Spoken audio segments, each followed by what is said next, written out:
ជំរាបសួរបងប្អូនទាំងអស់គ្នានៅក្នុងរដូវកាលនេះគឺជារដូវកាលដែលយើងត្រូវដាំដំណាំហើយក៏ជាពេលវេលាមួយដែល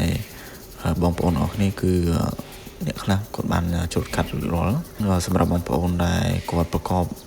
របរកសិកម្មទាក់ទងទៅនឹងការដាំដំណាំផ្សេងៗហើយនេះគឺខ្ញុំ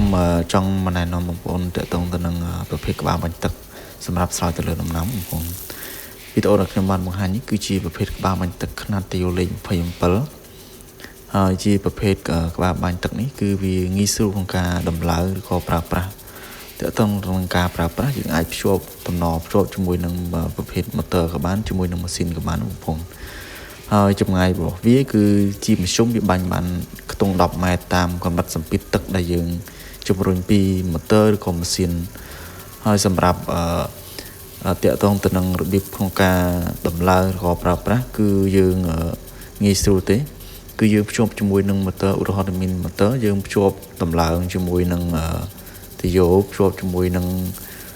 ទីយោលេខខ្នាតលេខ27ដោយដែលខ្ញុំបង្ហាញនេះគឺជាខ្នាតលេខ27ហើយតាក់ទងទៅនឹងការកំណត់មុំយើងអាចសេរីវាវិលជុំវិញក៏បានវិលមកខាងក៏បានដែរបងប្អូន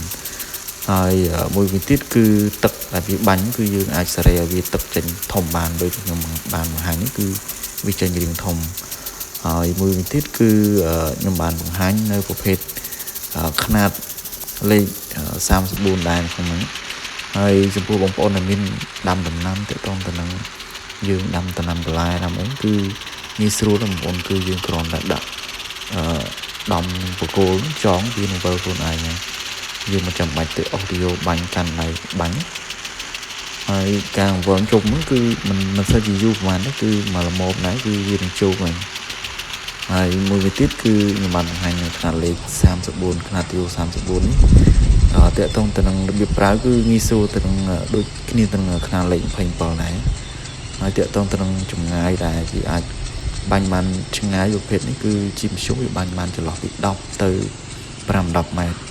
ទៅតាមកម្រិតសពីទឹកដូចគ្នាដែរហើយយើងអាចសេរីឲ្យវាវិលជុំវិលមកខាងអីបានដូចគ្នាដែរដោយដែលខ្ញុំបានបង្ហាញនេះគឺខ្ញុំបានដាក់បាញ់ស្រោចទៅលើដំណាំស្មៅនិងបន្លែផងដែរហើយតាក់ទងទៅនឹងរបៀបដំឡើងគឺយើងងាយស្រួលទេຂະຫນាតនេះបើសិនជាយើងប្រើជាមួយម៉ាស៊ីនអីឬក៏កម្លាំងម៉ូទ័រខ្លាំងគឺវាបានសាច់បានឆ្ងាយ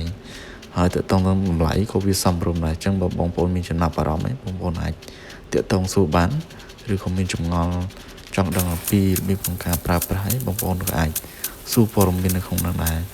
ហើយនៅក្នុងវីដេអូនេះគឺខ្ញុំចង់ចែកចម្លែកទៅដល់បងប្អូនដែរគាត់ដាំដំណាំកសិកម្មផ្សេងបងប្អូនមានចំណាប់អារម្មណ៍ចង់បានឬក៏ចង់ដឹងព័ត៌មានគឺបងប្អូនអាចតាក់ទងតាមរយៈនោះដែរអញ្ចឹងក្នុងវីដេអូនេះគឺខ្ញុំសូមអរគុណបងប្អូនដែលបានទស្សនាក្នុងវីដេអូនេះ